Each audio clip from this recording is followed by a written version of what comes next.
ایک دفعہ کا ذکر ہے کہ ایک درزی اپنی دکان میں بیٹھا کپڑے سی رہا تھا کہ اچانک سے وہاں ایک ہاتھی کا بچہ آ گیا اور اچانک اونچا اونچا بولنے لگا۔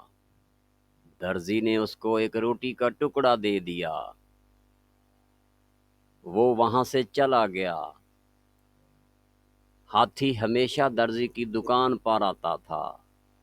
ایک دن ہاتھی آیا لیکن درزی نے اس کو روٹی کی بجائے سوئی چبھا دی۔ ہاتھی بھاگ گیا۔ اگلے دن ہاتھی پھر آ گیا لیکن اس کی سونڈ کیچڑ سے بھری ہوئی تھی اور اس نے اپنی سونڈ سے کیچڑ درزی کے کپڑوں پر پھینک دیا۔ درزی کے سارے کپڑے خراب ہو گئے۔ درزی سر پکڑ کر رونے لگ گیا۔ تو بچوں، اس کہانی سے ہمیں کیا سبق ملا؟